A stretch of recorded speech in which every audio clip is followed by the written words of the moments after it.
Doctor ইউনূসের একের পর এক পদক্ষেপে ক্রমাগত দিশেহারা হয়ে পড়ছে মোদি। বাংলাদেশের ওপর ছড়ি ঘোরানোর প্রচেষ্টার বিপরীতে এক একটা মাস্টার স্ট্রোক নোবেলজয়ীর, আর তাতেই যেন কুপোকাত দিল্লি। দীর্ঘদিনের নতজানু থেকে ঘুরে দাঁড়িয়ে এখন ভারতের চোখে চোখ রাখছে বাংলাদেশ।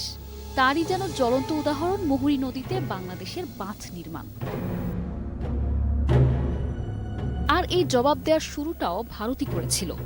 গত বছরের আগস্টে বিনা নোটিসে ত্রিপুরা নিজের জমানো পানি ছেড়ে বাংলাদেশের বৃহত্তর নোয়াখালী ও কুমিল্লা অঞ্চলের শত কোটি টাকার ক্ষতি করেছিল।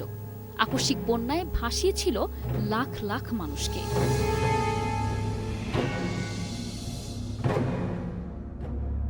অথচ এখন বাংলাদেশ নিজের সুরক্ষার অধিকার প্রয়োগ যেই না মুহুরী নদীর বেসিনে দিতে যাচ্ছে, তাতেই কর্তৃত্ববাদী মোদি ও তার একান্ত অনুগত ত্রিপুরা সরকার বৃথা আস্ফালনে আকাশ বাতাস কাঁপাচ্ছে। এ যেন বিচার মানি তালগাছামার। এদিকে ভারত চাইলেই নদীতে বাঁধ দিয়ে বাংলাদেশকে ভাসাতে পারবে, আর বাংলাদেশ লক্ষ্মী মেয়েটির মতো কিছুই বলতে পারবে না। কিন্তু সেদিন ফুরিয়েছে। এখন বাংলাদেশ নিজের অধিকারের কথা বলতে পারে।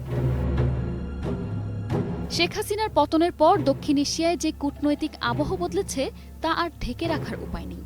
বিশেষত প্রতিবেশী বাংলাদেশে অন্তর্বর্তী সরকার দায়িত্ব নেয়ার পর থেকেই নয়াদিল্লির কপালে যেন অদৃশ্য ভাঁজ পড়েছে। নতুন সরকার আত্মনির্ভরশীল নীতিতে আগাতে চাইলে প্রতিবেশী ভারত যেন সেটাকে নিয়েছে তার ব্যক্তিগত অপমান হিসেবে। তা না হলে মুহুরী নদীর তীরে বাংলাদেশ বাঁধ নির্মাণ করলেই ত্রিপুরা সরকারের এত অস্থিরতা কেন? জল এখনো আসেনি, বন্যাও হয়নি, অথচ ত্রিপুরা প্রশাসনের মনে জলজটের মতো ভয়ে থই থই করছে, যেন বাংলাদেশ বাঁধ নয় বুঝি রাজনৈতিক প্রতিশোধের প্রাচীর গড়ে তুলেছে। বাংলাদেশকে বলা হয় নদীমাতৃক দেশ। এমন প্রাণবন্ত নদীর দেশ পৃথিবীতে খুব বেশি নেই। অথচ প্রকৃতির এমন আশীর্বাদকে বাংলাদেশের প্রতিবেশী ভারত গলা চেপে ধরে একের পর এক বাঁধ বসিয়েছে আন্তঃসীমান্ত নদীগুলোর উপর। এক একটি বাঁধ যেন এক একটি অভিশাপ এ অঞ্চলের মানুষের জন্য।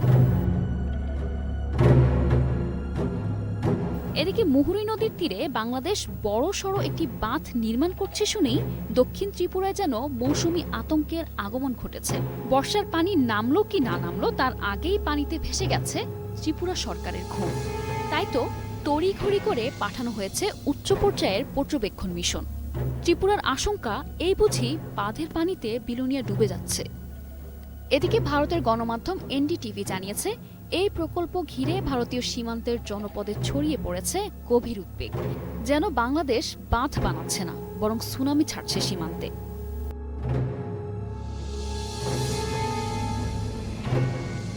অপরদিকে এনডিটিভি জানায়, বাঁধ নির্মাণের খবরে দক্ষিণ ত্রিপুরা সীমান্তে উদ্বেগ বেড়েছে। আর তাই জল পর্যালোচনা নয়, বরং রাজনৈতিক বার্তা পৌঁছে দিতেই তড়িঘড়ি করে প্রতিনিধি দল পাঠিয়েছে ত্রিপুরা সরকার। তাদের আশঙ্কা এই বাঁধ বর্ষায় বন্যা ডেকে আনতে পারে। তবে পর্যবেক্ষকরা বলছেন, এটি বরং অভ্যন্তরীণ অব্যবস্থাপনার দায় চাপানোর জন্য নতুন একটি ছুতো ছাড়া আর কিছুই নয়। প্রতিনিধি দলের নেতৃত্বে থাকা ত্রিপুরা পাবলিক ওয়ার্কার্স বিভাগের সচিব কিরণ গিত্তে জানিয়েছেন, ভারতও পাল্টা প্রতিরক্ষা ব্যবস্থা নিচ্ছে। অনেক বিশ্লেষক মনে করছেন, শেখ হাসিনার শাসনামলে ভারত যেভাবে অন্ধ সমর্থন পেয়েছে, এখন সেই প্রতাপের দিন শেষ হওয়ায় প্রতিবেশী বাংলাদেশ স্বাধীন সিদ্ধান্ত নিতেই ভারত অতিমাত্রায় প্রতিক্রিয়াশীল হয়ে উঠেছে। বাংলা প্রবাদে যাকে বলে তেলে বেগুনে জ্বলে ওঠা।